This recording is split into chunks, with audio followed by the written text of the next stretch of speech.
அனைவருக்கும் அன்பான வணக்கம். இந்த தொகுப்புல மார்கழி மாதத்திற்குண்டான பலன்களை தான் பார்க்க போறோம். மார்கழி மாதத்தை தேவர்களோட மாதம் அப்படின்னு குறிப்பிடுவாங்க. அதாவது கடவுளை வழிபடும் மாதமாகும்.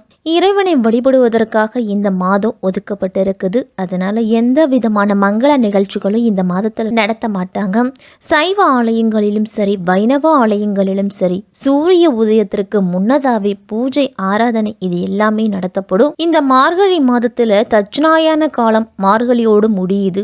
சூரியனுடைய தெற்கு இயக்கம் முடிவடையும் காலம் அப்படின்னு கூட சொல்லலாம். இந்த நேரத்தில் சூரியனோட கதிர்வீச்சு பல பிரச்சனைகளை தரக்கூடும். இந்த மார்கழி மாதம் இறைவனுக்கு உரிய மாதம் அப்படின்னு நம்ம சொன்னோம். ஆனால் மற்ற மாதங்களில் ஒரு நாளோ ஒரு கிழமையோ மட்டும்தான் இறைவனுக்கு உகந்ததாக இருக்கும். ஆனால் மார்கழியில் மட்டும்தான் அந்த மாதம் முழுவதுமே இறைவனுக்கு உகந்ததாக போற்றப்படுது. இந்த மார்கழி மாதம் 1ஆம் தேதி முதல் 29ஆம் தேதி வரைக்கும் இருக்குது. 17/12/2023 முதல் 14/1/2024 வரையிலையும் இந்த மார்கழி மாதம் இருக்குது. சூரிய பகவான் தனுசு ராசியில பயணம் செய்கிறாரு. தனுசு ராசிக்கு அதிபதி குரு பகவான். குரு பகவான் வீட்டில் சூரியன் செவ்வாயோட கூட்டணி சேரும்போது மேஷம் முதல் மீனம் வரை இருக்கக்கூடிய 12 ராசிக்காரர்களுக்கும் எப்படிப்பட்ட பலன்கள் எல்லாம் கிடைக்கும் அப்படின்னு விரிவாகவே பார்க்கலாம். இந்த மார்கழி மாதத்துல கிரகங்களோட நிலைகள்லாம் எப்படி இருக்கு அப்படின்னு முதல்ல பார்த்துடுவோம். சூரியன் தனுசு ராசியில இருக்கிறாரு. செவ்வாய் விருச்சிக ராசியில மார்கழி மாதம் 11ஆம் தேதி வரைக்கும் இருக்கிறாரு. அதன் பிறகு தனுசு ராசிக்கு போறாரு. புதன் விருச்சிக ராசியில இருக்கிறாரு 23ஆம் தேதி வரைக்கும். அதன் பிறகு தனுசு ராசிக்கு போறாரு. சுக்கிரன் துலாம் ராசியில இருக்கிறாரு 9ஆம் தேதி வரையிலும். அதன் பிறகு விருச்சிக ராசிக்கு போறாரு. குரு பகவான் மேஷ ராசியில 4ஆம் தேதி வரைக்கும் இருக்கிறாரு. அதன் பிறகு வக்ர நிவர்த்தி அடைகிறாரு. சனி பகவான் மகர ராசியில 4ஆம் தேதி வரைக்கும் இருக்கிறாரு. அதன் பிறகு கும்பராசிக்கு போறாரு. ராகு மீன ராசியிலையும் கேது கன்னி ராசியிலையும் பயணம் செய்கிறாங்க. இப்படிப்பட்ட சூழ்நிலையில தான் இந்த மார்கழி மாதம் பிறக்குது. அரசரை போல் ஆளுமை திறன் அதிகம் இருக்கக்கூடியவர்கள் தான் இந்த சிம்ம ராசிக்காரர்கள். உங்களுக்கு இந்த மார்கழி மாதம் எப்படிப்பட்ட பலன்கள்லாம் கிடைக்கும் அப்படின்னு பார்க்கலாம். மாத தொடக்கத்திலேயே உங்கள் ராசிநாதன் சூரியன் பூர்வ புண்ணிய ஸ்தானத்தில் செஞ்சரிக்கிறாரு. அதுவும் குரு வீட்டில் செஞ்சரிக்கிறதால பொருளாதாரத்தில் நிறைவு அப்படிங்கிறது ஏற்படும். பூர்வீக சொத்துக்கள்லாம் லாபம் அப்படிங்கிறது உண்டு. இந்த மாதத்தில் கண்டகச்சனையின் ஆதிக்கமும் இருக்குது உங்களுக்கு. அதனால மனக்குழப்பம் அப்படிங்கிறது அதிகரிக்கும். எந்த ஒரு வேலையை செய்தாலும் இதை செய்வோமா வேண்டாமா அப்படிங்கிற இரட்டிப்பு சிந்தனை அதிகரிக்கும். சிம்மராசிக்காரர்களுக்கு பிறருக்கு பொறுப்பு சொல்லி வாங்கி கொடுத்த தொகையாலும் பிரச்சனைகள்லாம் வரலாம். அதனால தான் உண்டு தன் வேலையுண்டுன்னு இருங்க. அடுத்தவர்கள் விஷயத்துல தலையிடுவதை தவிர்த்துக்குங்க. பண பொறுப்பு மட்டும் நீங்க எந்த காரியத்திலையும் யாருக்காகவும் ஏற்றுக்கொள்ள வேண்டாம். வியாபாரத்துல இந்த மாதம் ஏற்ற இறக்கமான நிலையே இருக்கும். புதிதா தொழில் தொடங்க வேண்டும் அப்படிங்கிற திட்டத்தை ஒத்தி வைப்பீங்க. நெருங்கிய நண்பருக்கு இக்கட்டான நேரத்துல பண உதவிலாம் செய்வீங்க. வெளியூர் பயணங்கள் மூலமா தொழிலுக்கு தேவையான ஆர்டர்களை பெறுவதில் அக்கறை காட்டுவீங்க. தேவையில்லாத செலவுகளை எல்லாத்தையும் நீங்கள் கட்டுப்படுத்துவீங்க. இந்த மாதத்தில் பழைய கடன்களை அடைக்கிறதுக்கு கடுமையாக உழைப்பீங்க. பிள்ளைகளோட படிப்பு செலவுக்காக அரசாங்கத்திடமிருந்து உதவிகளை நீங்கள் எதிர்பார்த்துருந்தீங்க அப்படின்னா இந்த மாதத்தில் கிடைக்கும். தனியார் துறை ஊழியர்கள்லாம் கடுமையாக உழைத்து முதலாளிகளின் பாராட்ட பெறுவீங்க. மனதிற்கு பிடித்த பெண்ணை மணமுடிக்க நண்பர்கள் உதவியோடு தேவையான ஏற்பாடுகளை எல்லாத்தையுமே செய்வாங்க. தொடர்ந்து மகர ராசியில் சஞ்சரித்துட்டு வந்த சனி பகவான் 4ஆம் தேதி கும்பராசிக்கு போகிறாரு. இந்த வாக்கிய ரீதியாக நடக்கக்கூடிய சனி பயிற்சி உங்களுக்கு ஏராளமான மாற்றங்களை வழங்க போகுது. கண்டகச்சனியாக வருவதால் தொழிலில் போட்டிகள் அப்படிங்கிறது அதிகரிக்கும். தொல்லை தரும் எதிரிகளோட பலமும் கூடும்.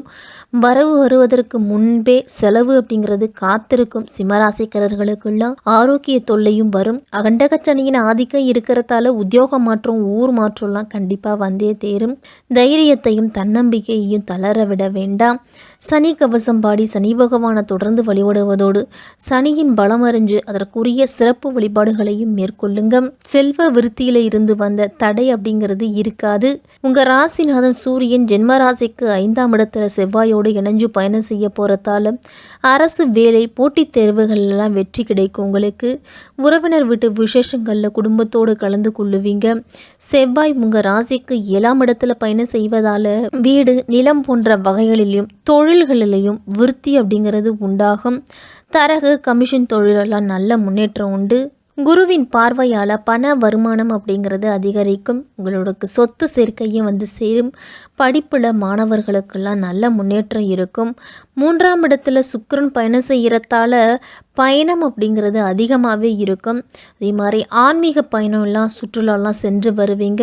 இந்த மார்கழி மாதத்தில் உங்களுக்கு பல விதத்திலேயே நன்மைகள் நடக்கக்கூடும். நீங்கள் செய்து முடிக்க நினைத்த விஷயங்களை சிறப்பாக செய்து முடிப்பீங்க.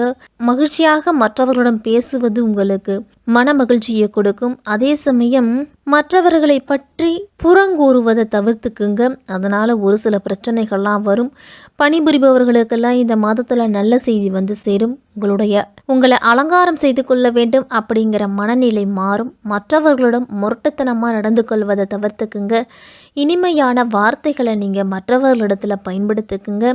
மன மகிழ்ச்சி தரும் காரியங்களெல்லாம் சிம்மராசிக்காரர்கள் இந்த மாதத்தில் செய்வீங்க. திருமண வாழ்க்கையில் உங்களுடைய ஈகோவெல்லாம் ஒதுக்கி வச்சுட்டு மனம் விட்டு பேசுவதன் மூலம்லாம் கணவன் மனைவிக்குள்ள ஒற்றுமை அப்படிங்கிறது இருக்கும். புதிய பொழுதுபோக்குகள் எல்லாத்தையும் மேற்கொள்ளுவீங்க. உங்களுடைய காதல் பற்றிய சிந்தனை அப்படிங்கிறது அதிகரிக்கும். வியாபாரத்திலலாம் புதுமையான யோசனைகளை உருவாக்குவீங்க. மாணவர்கள்லாம் படிப்பில் அதிக கவனத்தை செலுத்தணும். மார்கழி மாதத்தின் கடைசியில் தனுசு ராசிக்கு புதன் வராரு. 2க்கும் 11க்கும் அதிபதியான புதன் பாக்கியஸ்தானத்தில் வரும்பொழுது தனவரவு தாராளமாக இருக்கும். படுக்கையில் கிடந்தவர்கள் கூட பம்பரமாக சுழண்டு பணிபுரியறதுக்கு வாய்ப்புகள் அப்படிங்கிறது கைகூடி வரும். பொது வாழ்வில் இருக்கிறவங்களுக்கெல்லாம் தாமதப்பட்ட பொறுப்புகள்லாம் தாமாக வந்து சேரும். வியாபாரம் தொழில் செய்கிறவங்கெல்லாம் தடைகளையும் மீறி முன்னேறி சொல்லுவீங்க. உத்தியோகத்தில் உள்ளவர்களுக்கெல்லாம் மேலிடத்து இருந்த நிர்பந்தம் அப்படிங்கிறது அதிகரிக்கும்.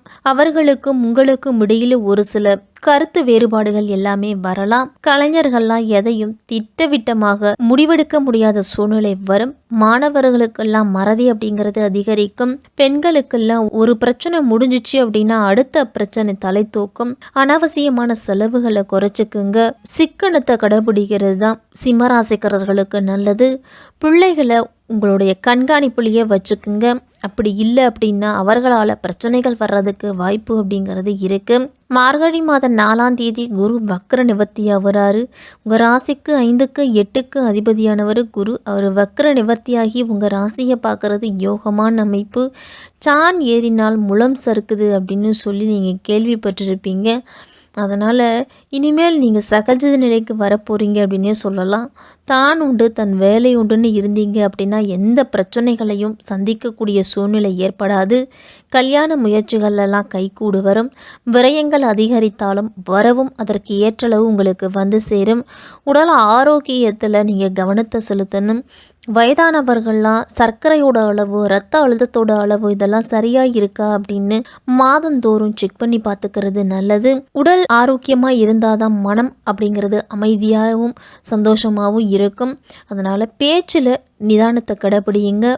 வீட்டில் இருக்கிறவர்களிடத்துல மார்கழி மாதம் 9ஆம் தேதி விருச்சிக ராசிக்கு சுக்கிரன் வராரு. உங்கள் ராசிக்கு சுக்கிரன் 3க்கும் 10க்கும் அதிபதி. இக்காலத்தில் தொட்டது துலங்கும், தொழில் வளம் சிறக்கும். உங்களுக்கு திட்டமிட்டபடியே காரியங்களை எல்லாத்தையும் செய்து முடிப்பீங்க. பணிபுரியும் இடத்துல உங்களுடைய திறமைக்குரிய அங்கீகாரம் அப்படிங்கிறது கிடைக்கும். தனுசு ராசியில் மார்கழி மாதம் 11ஆம் தேதி செவ்வாய் பேச்சியாகி போகிறாரு.